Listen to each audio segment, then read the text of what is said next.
Yep, we're good to go. There we go. Yep. Start with the Pledge of Allegiance.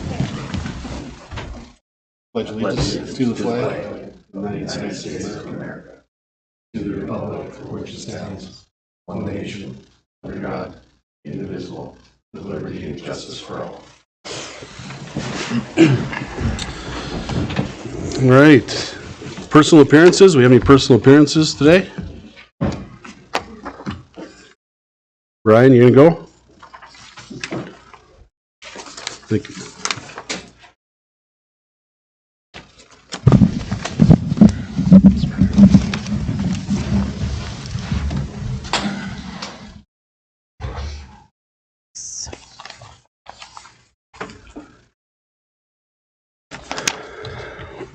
Thanks.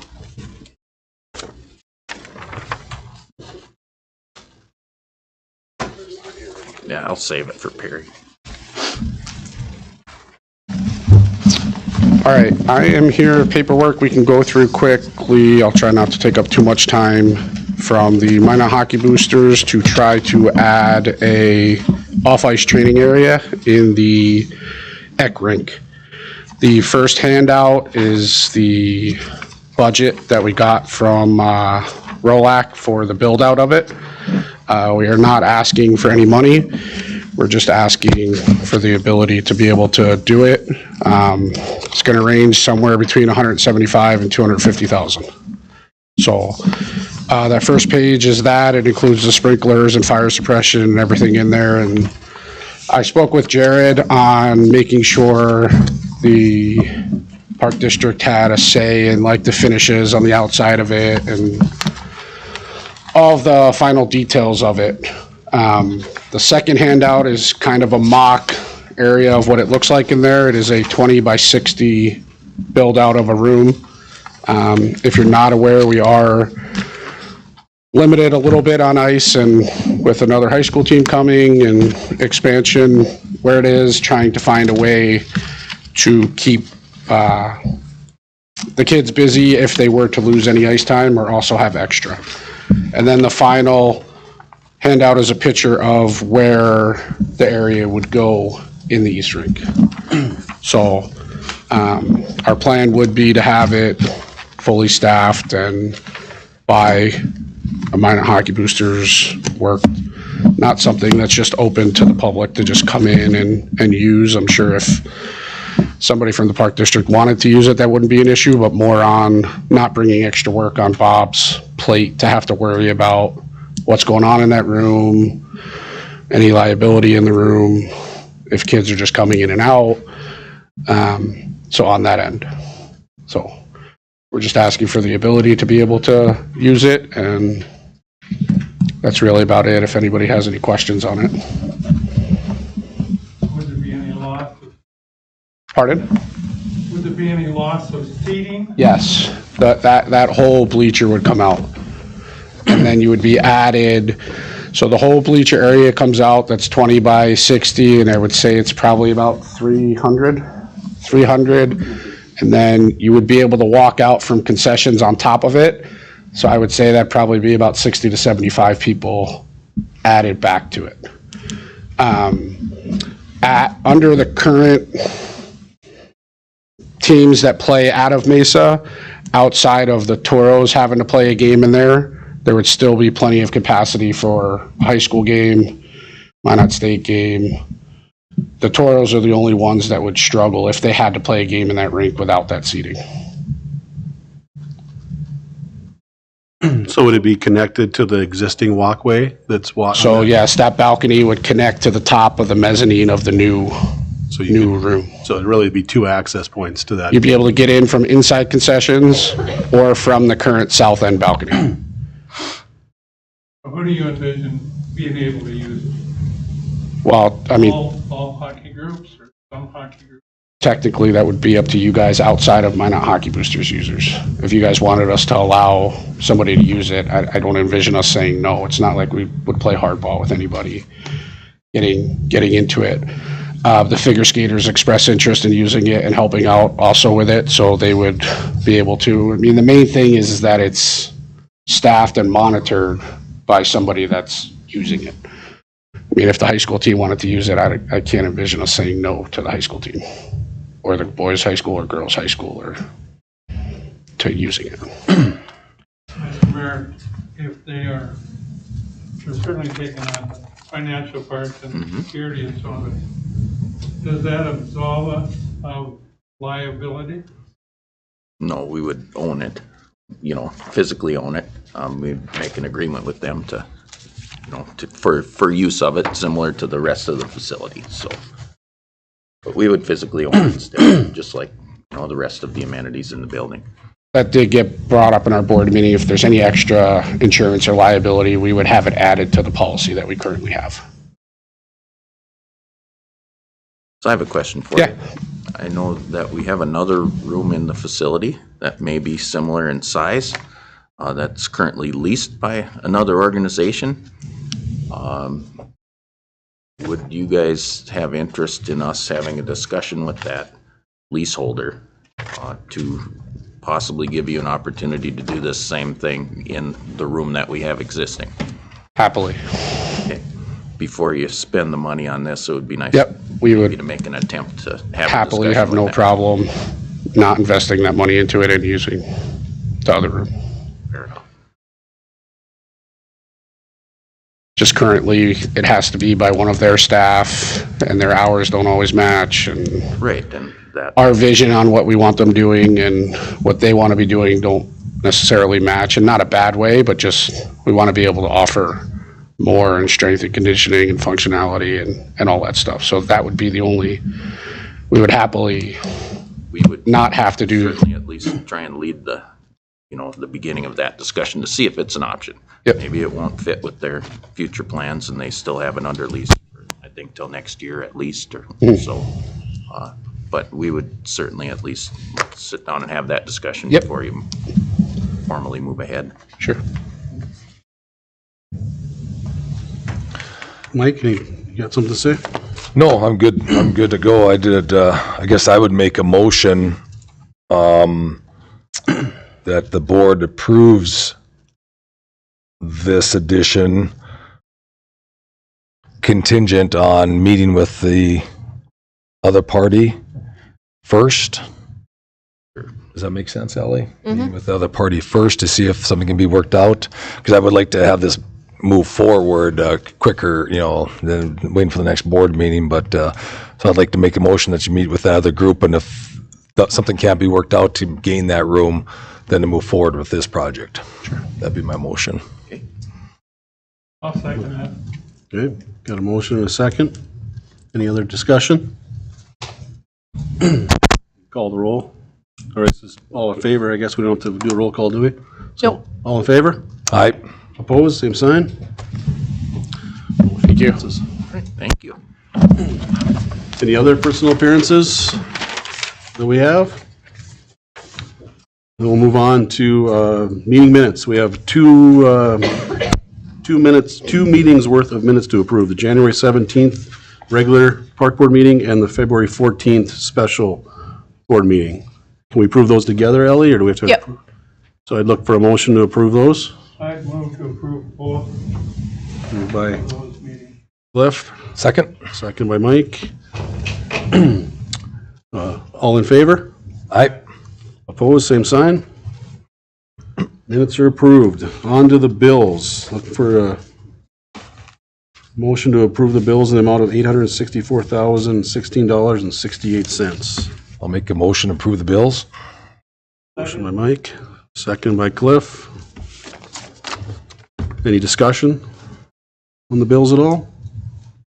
If not, Ellie, call the roll, please. Hovda, Yes. Schmidt, Yes. Hammer, Yes.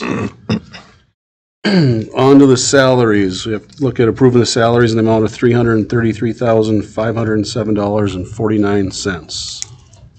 Move to approve as presented. Second? Motion by Cliff, second by Mike. Any discussion at all on the salaries? If not, Ellie, call the roll. Hovda, Yes. Schmidt, Yes. Hammer, Yes. Financials, as Callan's not here, is there anything, Ron, that you Nothing of note. We have something for other business to talk Okay. about. Sounds good. On to the department reports. Jared? All right, Park Board President and Commissioners, just a couple things from my submitted report. One was the Zoo UTV bid we put out. We did have one bidder, MTI Toro, for their workmen. Again, anticipated availability is 2024. That particular item, piece of equipment did not meet enough of the specifications, so we are going to ask to reject that bid and then re-advertise and try to bring something different back for March board meeting. Obviously, there is a sense of urgency, but anticipated delivery is 2024 anyway, so we'd like to put it back out and see if we can get something that meets the specifications we would like. So you're looking for a motion from us yes, please. to reject the, To reject the current Zoo UTV bid and re-advertise and bring back something in March. I'll make a motion to do what you just said. motion by Mike. Do we have a second? Cliff seconds. All in favor? Aye. Opposed, same sign. Your motion to reject is approved. Okay, thank you. The next thing I had under, for your information, the USA Hockey Olympic sled team was here about 2 years ago, did a training camp in the Pepsi rink. Really enjoyed their time here, had great support from the crowd. I mean, there was a couple of the members of the team said, I've never had a standing ovation at a practice before. So they would have liked to come back. So some talks came back up at the USA Hockey winter meetings in Orlando. So we're trying to bring them back at the end of September, first part of October, to try to do a border series with Team Canada. For that to happen, there's some stipulations on our dasher boards. What we're looking to do is get a second set of dasher boards and gates on the player benches and also for the penalty box side. So it would end up being a clear Lexan front so the players can see out of it, and wider gates so they can, like I say, it's sled in and sled out of the player benches. And if there is any penalties, they can do the same thing in the penalty box, which I'm sure there wouldn't be in something like that. But it does come at a cost. To do this, we're looking at approximately just under $42,000 for the build out of the boards and for the first install and uninstall of this system. Then they would be ours to have for any future events that we would be able to host on the sled side. So today the Mesa group had a meeting. We went and proposed this option to them. They're willing to cost share up to $20,000 of this, because again, it not only be for this event, but future events. So I guess what I'm looking for is approval to move forward with this right now, if we can get the dates locked in for this fall. They were working with another country on some other games, so we're not for sure yet that we're going to host it. But if they can get that worked out, we'll be hosting something for a 3-game set against Team Canada. So that'd be a weekend series? Yeah, it sounds like they'd come in on Sunday, little training camp for a couple days, and play, Wednesday, Friday, Saturday, or Thursday, Friday, Saturday, something like that, and then they'd head out of town at the end of the weekend. So we don't have the date locked in for sure, but we want to be prepared to be able to pull the trigger on this so we can guarantee that we will have the accommodations for those athletes. Sure. And those dasher boards would only be able to be used in the Pepsi rink then, or can we use them in the other rinks? No, they'd only be set up for the Pepsi because we have to line up bolt holes in the floor and that setup. But then for any major event like that, we'd be able to put it in and out. Yeah. So if we were to do this, Ron, would we have we would have to come up with $22,000. We'd be able to find the money, yes. Okay. And Park Board President Commissioners, and we haven't even went out and talked to other sponsors about contributing funds. I know there's a few other groups that would have already said if this would happen, they would be willing to put in funds also. Sure. Okay. That's going to be my next comment is selling advertising. Yeah, it could be advertising, could be, there's also going to be a ticket charge. We haven't got into the weeds on that, so I think it'd be very, very doable to recoup our costs and still be able to cost and profit share with other groups. Okay. So you're looking for a motion from us again? Please. I'll make the motion to move forward with the board projects for the sled hockey. Do we need a dollar amount at this time for us to approve the $22,000? Up to 22. Up to $22,000 then? I'll second. Motion by Mike and seconded by Cliff. Any further discussion at all? All right. Okay, Ellie, call the roll, please. Hovde? Yes. Schmidt? Yes. Hammer? Yes. Motion. Okay, thank you. And I'll answer any questions on my submitted report at this time if there is any. Any questions for Jared at all? You getting any timeline when they might ship the second bathroom at golf course? Park Board President Commissioners, right now we are still waiting back from the city for permitting purposes. Again, we are lined up to start boring, call it mid-April, as soon as, they can come in and get that work done. So we are still anticipating hopefully the middle of May, end of May for install. So, but I'm not going to firm schedule until we know we get the permitting back from the city. Okay. Thank you, Jared. Okay, thank you. Moving on to Ellie. I don't have anything to add unless you guys have questions to my written report.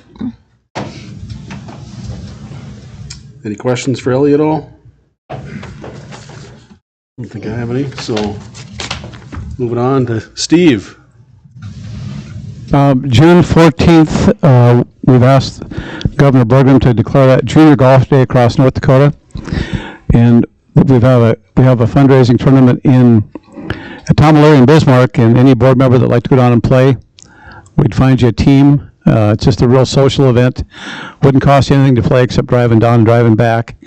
We have a light lunch afterwards. And then in May, I would like to have after our board meeting, have a barbecue and a golf outing for Ron Merritt.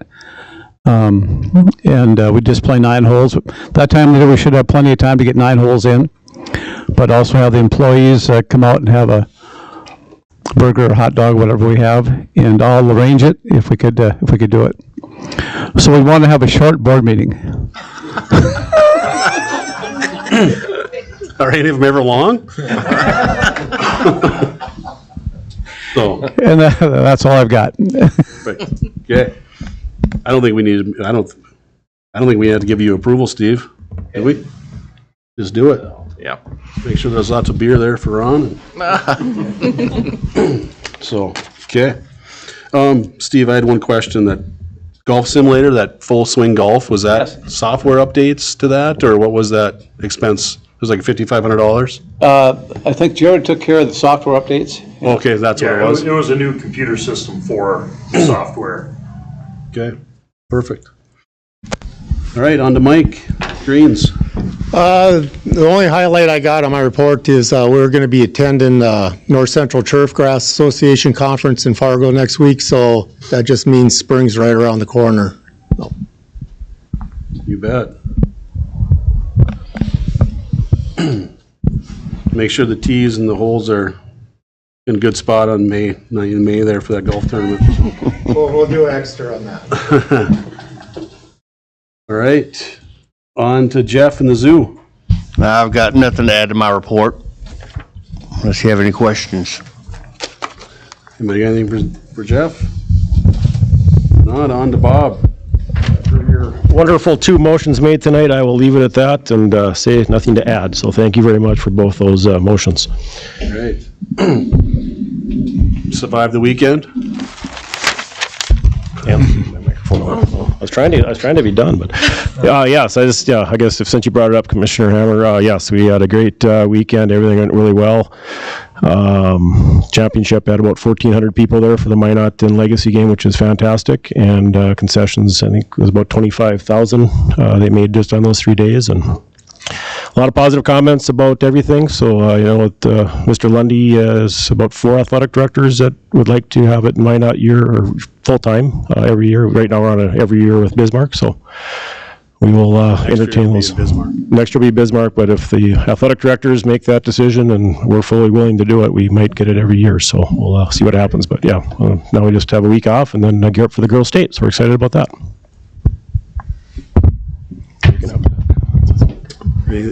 Anything for Bob? No. I'd hate to see where that place would be if it was completely sold out, because I'd been closer to park at Noah's Lounge, I think, than to park where I parked at on Saturday, so. On to maintenance, James? I have nothing to add. Any questions for James at all? If not, we're on to Shannon, horticulture. I don't have anything to add to my report other than it was 88 balmy degrees in the greenhouse today. Oh, I know where I'm gonna hang out from now on in the winter. So Thursday. All right. Forestry, Troy? The only thing I have to add is, come on, spring. I'd rather work on some green trees here. I'm tired of seeing the brown ones, so. So this year, Tim, this coming summer, we're gonna plant trees out by the new hospital? Is that 2024? That would be for 2024. Okay, Yep. so for 2023, where's our plan? Those are going up by the new marketplace. Okay, that's right. Yep. I knew that, now you said. Yep, along there. We got about, I think about 80 of them going up there. On And then- 16th? Yep. Okay, Yep, the majority of them on 16th, yep. sure. Then we're working with Tim Bauman and I are working on trying to get a grant for up by the hospital there, and so that'd be about $30,000 that'd be going into 2024 for up by the hospital area. So it'd be a good amount. Perfect. Anything for Troy? Not on to Tom? I have nothing to add to my report. Auditorium been a busy place? It has.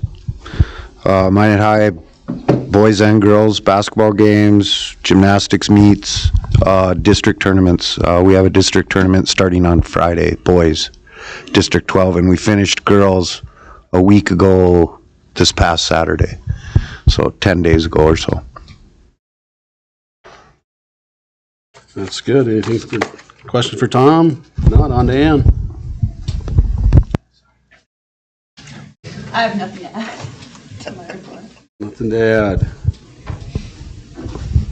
We got the volleyball extravaganza coming up. How many teams does that usually have? We like to be in the 40s. Okay. We're down a little bit right now, but hoping to get, we usually get a lot last minute, so hoping to get a few more this week. Deadline is tomorrow, but we'll extend it a little bit, so. And are those all played here at the auditorium? No, Auditorium, Magic City, and then also Ramstead if we need it. Okay, so 3 different gyms? Yep. Okay. Anything for Ann? Also, I guess we had our skating rinks closed because of the weather. We opened a couple of them back up this afternoon, and we'll just keep them open as long as we can. Maybe open our sledding hill again for another weekend or two, and then I think the next time the ice kind of goes bad, I think it'll probably be the end of the year. But we've got them open again. A couple of them, Polaris and Roosevelt, for right now. Sure. Did I see we just bought a bunch of rental skates? Yeah, we haven't received them yet, but they're on order. We have 72 pairs coming. Okay. And those are going to be out at Corbett or be spread out, or? Those are actually going to start at, Corbett and then Roosevelt. And Okay. we're building some storage at both those places. And then we're going to put another order in actually this year and get some at both the other 2 rinks too. So we'll have at least a couple pairs of each size at all 4 outdoor rinks. Great. And that was the leftover, or the last of the funding from the Rotary for Recreation that we got the kayaks from as well, and the snow tubes. Sounds good. Any questions for Ann or comments? Didn't see, Mark's not here, is he? Pickleball tonight. Playing pickleball tonight, huh? I got a quick question for James. I see a lot of other department staffs are helping out with the snow removal from the turfs. Yep. Is that part of our removal plan, what we're doing right now, that we came up with? Yeah. And is that moving forward? Yep. At a good pace? South Hill is complete as far as the first pass until this last snow, but I would say Corbett's probably 90% now. So, yeah. Cammie's been working with horticulture. She's working on the turf, and then my crew's been hauling it away from the facility. So. Okay, good. Yeah. And where do we haul it to? We hauled it to the Fireside lot next to Mesa. Oh, gotcha. And then South Hill, we haven't really had to haul any off of those. There, we're able to blow it out into the perimeter. Sounds good.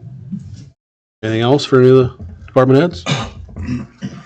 If not, we're good. We'll move on to new business, and Bauman apparently wanted to go early, so took care of that one already. On to old business, Superfund site update. Well, we continue to move in the right direction, which is forward, and on this, that's all we can ask for at this point. But we will be having a meeting with the city of Minot. I believe it's set up for 2 weeks. So hopefully we can get the final documentation completed. And then I don't want to say but we need this stamp from EPA, and we will have the clear to start the process on that site. So we are going to be meeting with Sean Weeks from Ackerman Esfold tomorrow, actually, to make sure that all of our documents are in a row. So when we get the clearance, we can bid out and figure out what we need to move forward on that. So I'm hoping for the best, and really hoping that this summer we can start moving some dirt or adding some dirt, whatever the EPA wants us to do on is what we're going to be able to do. So I think there is light at the end of the tunnel, and I think we're getting really, really close, so that's a really good sign. In fact, somebody mentioned to Ron that was going to be his retirement gift, so I might hold that certain someone to that. I won't name any names, but... I figured I'd be retired before we ever saw that project happen, so. Anything else on the Superfund? If not, on to the flood wall. I believe that's what Mr. Ackerman's here for.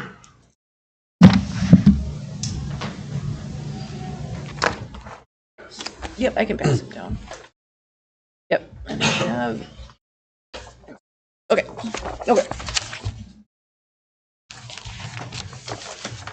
Thank you.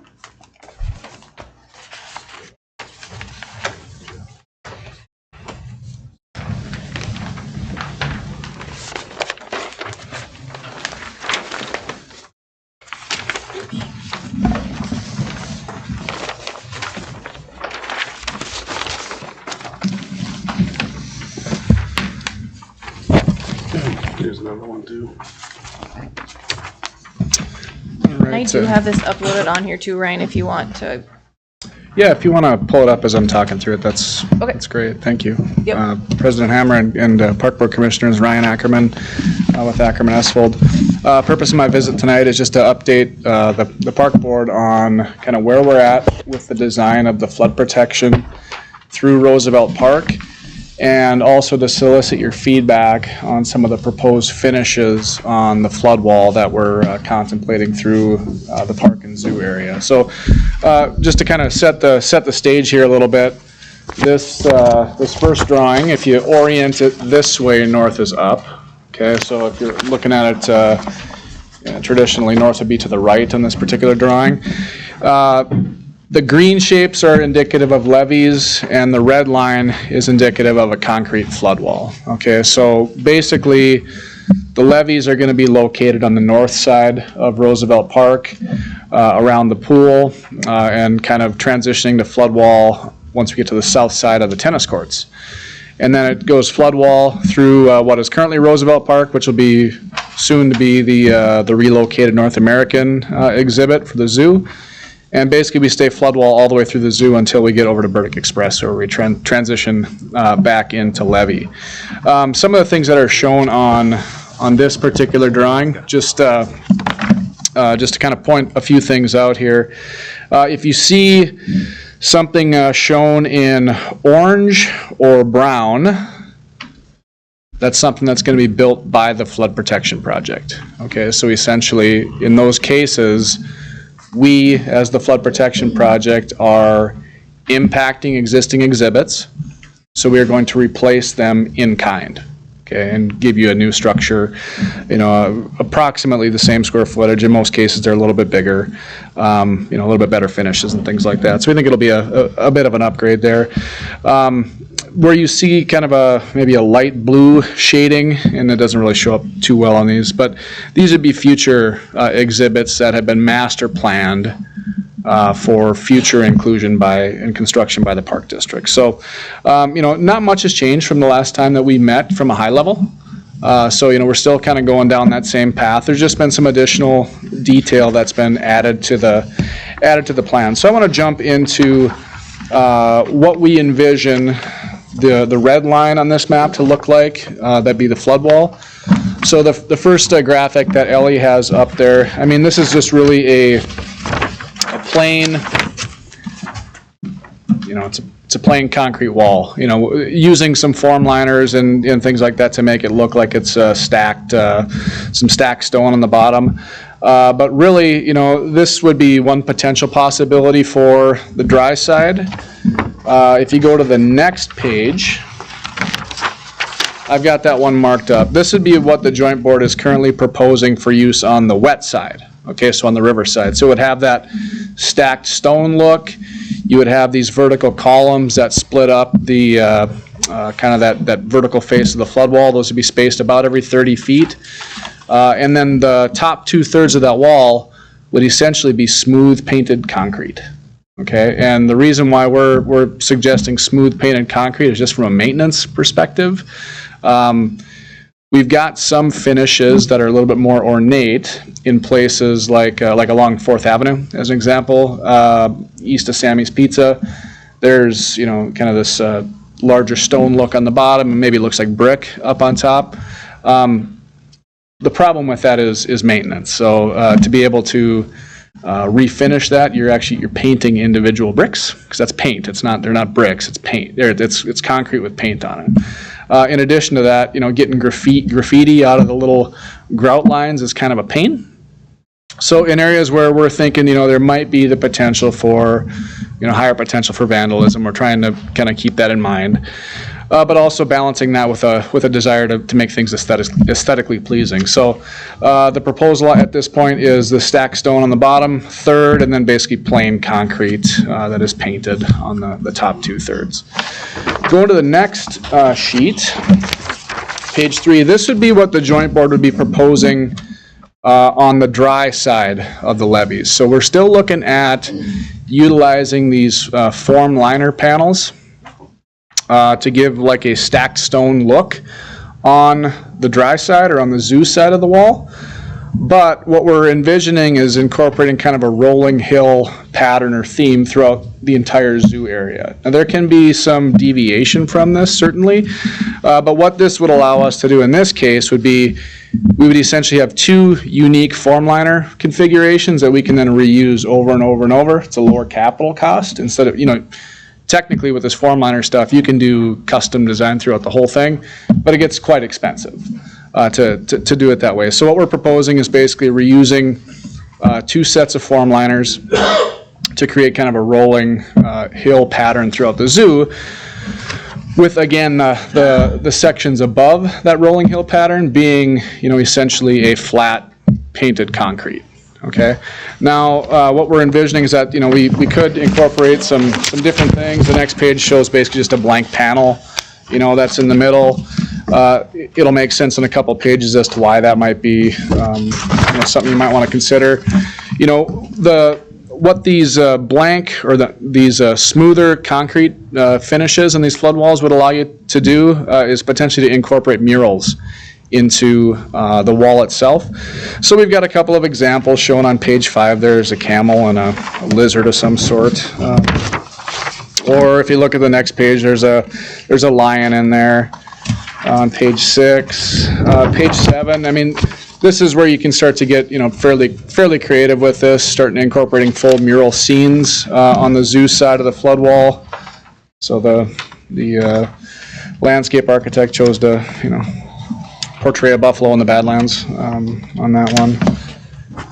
And then ultimately, if you transition over into kind of where the African exhibits are going to be in the zoo, you might want to transition those murals over to, something that's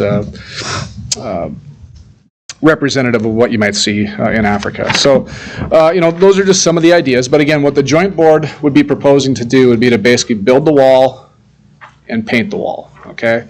So it would not include the artistic murals. It would just basically be an open canvas if the Park District wanted to do something like this in the future. So the last page, page 9 in that packet, kind of just shows an assembly of all this stuff kind of mashed together, so you can consider different concepts and ideas. At this point, we're about 90% designed, and that last 10% is really working out these details. Okay, so our purpose of being here tonight is to basically solicit your feedback, if you have any, and then we'll feed that into the process from the 90% level that we're at to the 100%. And then prior to going out for bid, we'll actually come back to you again and ask for your official approval on something. So really, tonight we're just looking for informal feedback. If you like things or don't like things, you just got to tell us and we'll change courses or direction. But there's that. And then the last individual piece that I handed out is a current architectural rendering of the pump station. This will be located west of the pool. There's an existing pump station that's out there. That one gets demolished and this one gets built. This one is definitely larger than what is there currently. If you're looking for a comparable pump station to look at, the one over by the Perkett Ditch that we built right by on the west side of WeLinks, it's going to look fairly close to that if we move forward with the design that's shown here. So Mr. President and Commissioners, at a high level, that's the information that I've got to share. I'd take your feedback or any questions. Thanks for the information, Brian. So, any comments? Page 9, when you show the Magic City Express track to the end there, it's not a complete loop. Mr. President and Commissioner Hovda, pointing it back to this overall map, unfortunately the colors are too similar. You're not going to be able to pick it out on here. But essentially the Magic City Express, it currently operates in a loop. It's going to operate in a very similar loop at the end of the day here. So if you track it from, let's say we go on the west side of the tennis courts, you can see there's a thin gray line there on the west side of the tennis courts. We actually stay on the existing alignment of the tracks until we get to the south end, and then we do a little bit of reconfiguration, but we actually come through and we pass underneath a walking path that's going to connect both the new zoo exhibits to the existing zoo exhibits. So the train will pass underneath that through, what you might call a tunnel. It's a box culvert. Okay. Pretty simple stuff. But then basically the Magic City Express will be located between the flood wall and the security fence for the zoo. So there'll be this corridor through there that's basically to allow the train to continue to operate. So thanks for the question. Any more? I like the design of the wall, with I think just a plain wall would be kind of like I said, just plain. I like the accent on the bottom, and I like the idea of having the ability to, if we want to add the murals or add whatever we want to. I'd like to give different groups that opportunity to do that. So I like the look of the wall, the way it's set up right now. So as far as the dry side and the murals, who's going to coordinate that? That's going to be the Park District coordinating those type of things? Is it going to be President Hammer? Yes, that would be quite frankly the Park District's baby.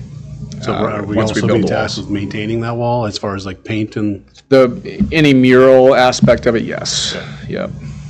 But the city would do basically any of the flood protection works.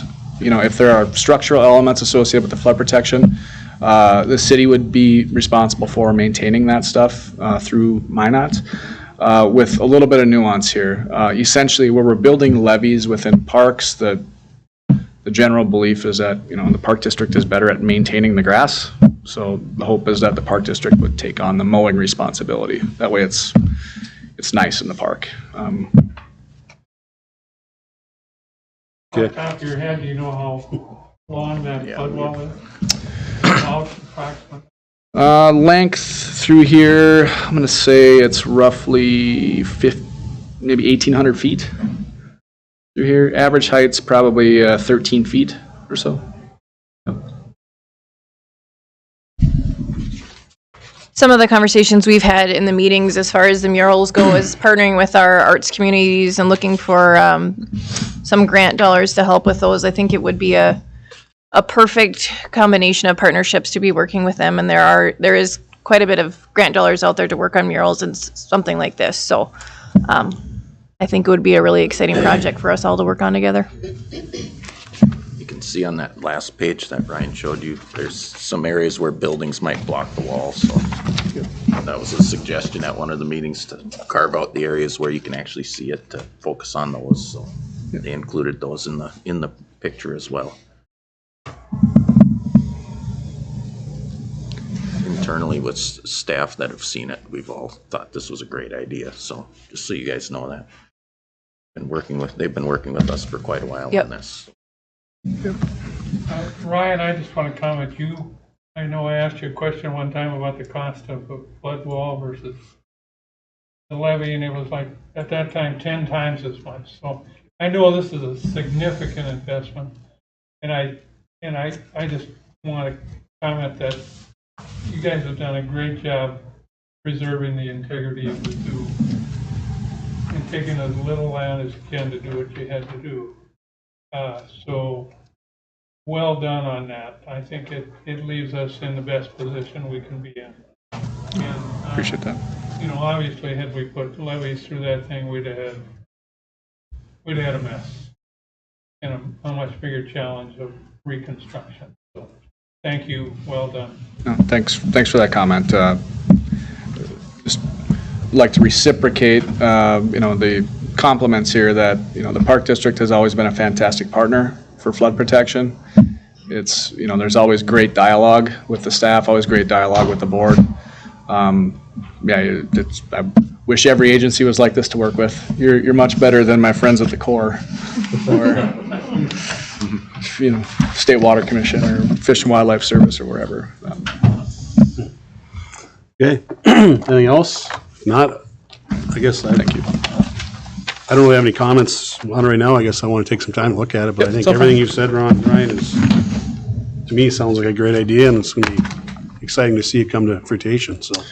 So sounds good. By way of schedule on this, we're looking to secure the funding to construct this right now during the legislative session, and things look good on that front.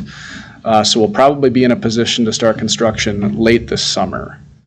We still have to work out some phasing plans so that everybody understands the particulars and how this finely choreographed dance is going to occur over the next several years through this area.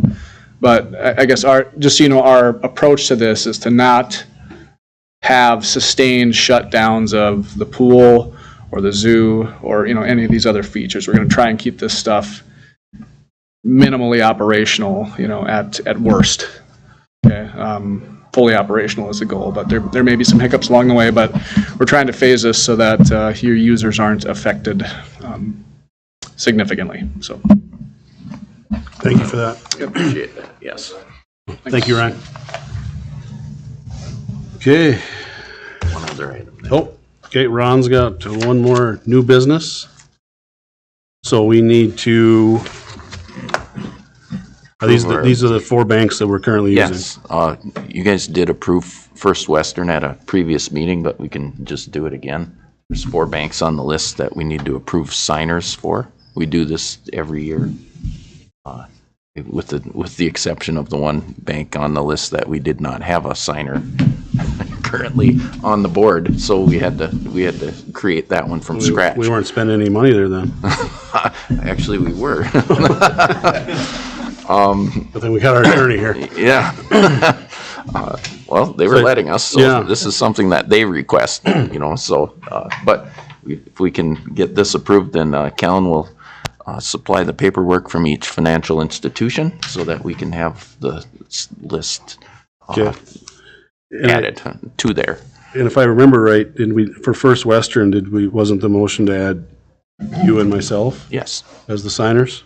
And I would say that with the other three, we should do the same thing at this So point. we have Great River, First International Bank, and Bremer Bank Yes. are the three that we need to discuss tonight. So I would look for a motion to adjust those signers of those accounts. I would move to approve as presented. Second? Okay, motion by Cliff, second by Mike. Suppose we better do a roll call vote on that one, huh? Yep. Okay, call the roll, please. Hovda? Yes. Schmidt? Yes. Hammer? Yes. Motion approved. Thank you, and we will supply paperwork to you and Sounds get good. those taken care of in the next month. Okay.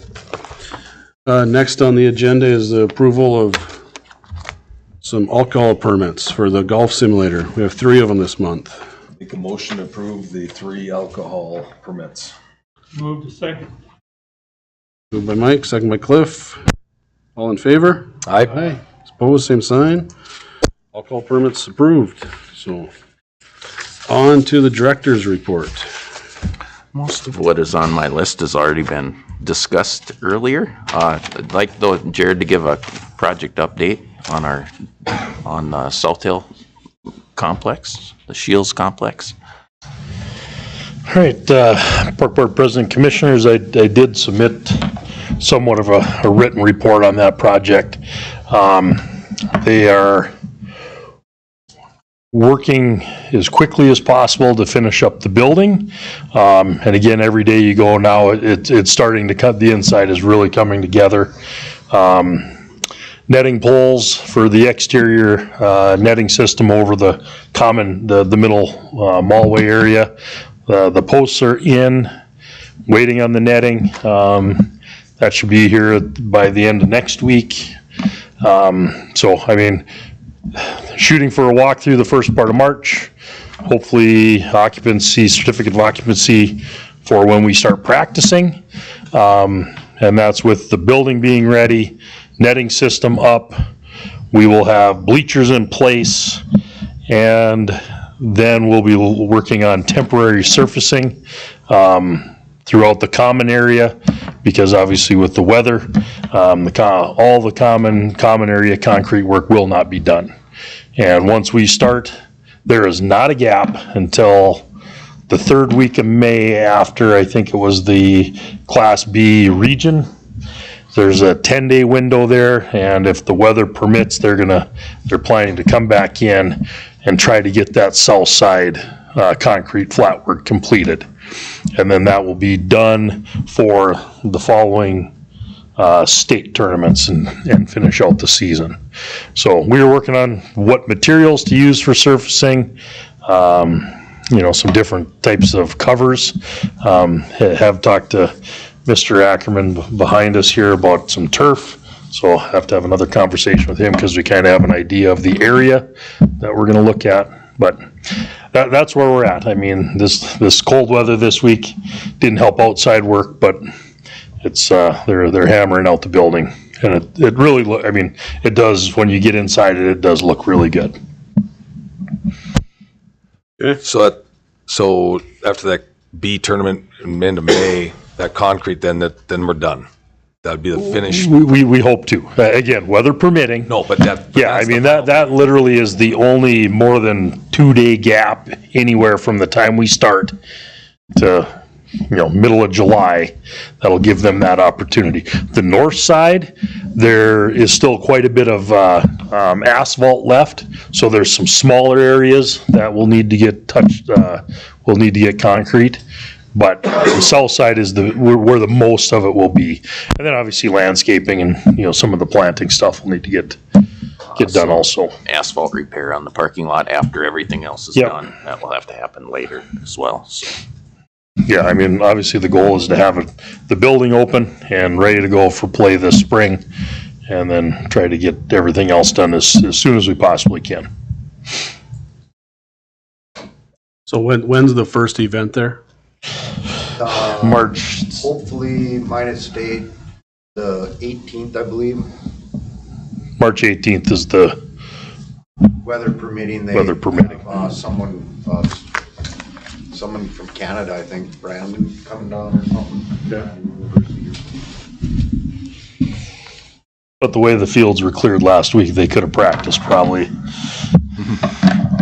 Yeah, they're doing a great job on the fields. They got the main winter layer off, and now it's just whatever happens between now and then. So Yeah, there's lots of green on the KCs right now. Yep, and there was good, This sun, even though it's February, it melts. interior Corbett was looking really good too, so. Okay, good. Thank you, Jared. Yeah, thank you. Quick question. Yep. These pickleball courts, are you able to obtain the equipment and what you need, or what's the progress of it? Yeah, now we're just, again, Commissioner Hovda, Minot High is having a round robin meet mid-April. So Dakota Fence will come in after that and start doing the boring work for net standards and fencing interior. And when that's all done, we'll wait for the surfacing company to come in, do the surfacing, pop in the posts, put the nets up, and Steve will be doing the inaugural pickleball game. Yeah. So, yeah, again, the weather permitting, we should be, I'd love to say by the end of June we'll be playing pickleball. Anything else for Jared? No? Thank you. Thank you. Anything else, Ron? No, I think that about covers everything. Okay. On to the commissioner's report. Cliff? Just a quick second comment on flood wall. Ron and a lot of staff went through that flood, and it was, I would say, the most significant event in the 14 years I've been on this board. But to see the result and what's been able to do is very gratifying. And to save that due, and hopefully get the money and get it done in a year or so that we never have another flood down there is amazingly good work. So again, I just want to say, I'm glad the relationship has been well enough to move this as fast as it could, and the results are tremendous. So good job, Ron and your staff and the board and Ryan to get this to this point, because it's just so significant to this district. So very, very well done. Good. Mike, anything? No, just a quick comment on our partnerships. I mean, the Park District has relied on partnerships with our user groups to get things done, because we all know the budgets are tight, and just as a good example tonight of user groups stepping up and, coming up with their funds to make our facilities a better place. So appreciate that, and I'm just looking forward to, a future with the other user groups to doing the same thing. But it's just refreshing to be able to work with our user groups to accommodate our facilities that we have. So I appreciate that partnership, and hopefully it continues. Okay, thanks, Mike. Yes, we've been here for almost an hour, so I'll pass on anything to keep the thing going. So that gets the next thing on the agenda would be to adjourn. I'll make a motion to adjourn. Second, all in favor? Aye. Opposed, same sign. We're adjourned. Now we're on to the foundation meeting. So you caught up, Ellie? Yep. All right. Thanks. So we'll open up the foundation meeting. Is there any personal appearances for the foundation meeting? Doesn't look to be. So look to, we have the minutes from the January 17th meeting. Look to a motion to approve those. Move to approve. Second. Motion by Cliff, second by Mike. Any discussion at all? Not. All in favor? Aye. Aye. Opposed, same sign. Motion is approved. Minutes are approved. So we have two bills here that are on the agenda to approve. Trying to find them here. So Tractor Supply, I'm guessing that would be for, those are for stakes for all the trees? Correct. And that's for this upcoming 2023 season? Yes. Do we end up buying about that many every year, or is that? We reuse them, so now this year I'll pull all the ones that we put up in Stonebridge. We'll be pulling those Okay. that don't need staking, and then we'll be reusing those as we go for boulevard trees or the ones we plant by the hospital. Next Sure. year, 2000. Okay. And then sign design is for that sign for out at Bison Trail? That's up in place and Yes. Yep. good to go? I think I saw a Great. picture of it, didn't you? Someone Yeah, on it turned Facebook out, page? yep, turned out Really great. nice. Sounds good, so look for a motion to approve those two bills. Move to approve. Second? Moved by Cliff, second by Mike. So roll call vote? Yep. Hovda, Yes. Schmidt, Yes. Hammer, Yes. Motion approved. We have the January statement there. Callan's not here to give us anything. Ron, do you have anything to add on the No. January statement? So, okay. Any new business at all? Doesn't look like it. Other business? Don't have anything either, do we? So I'd look for a motion to adjourn. Make a motion to adjourn? Mike, second. All in favor? Aye. Opposed, same sign. Meeting adjourned. Thank you, everybody. Thank you.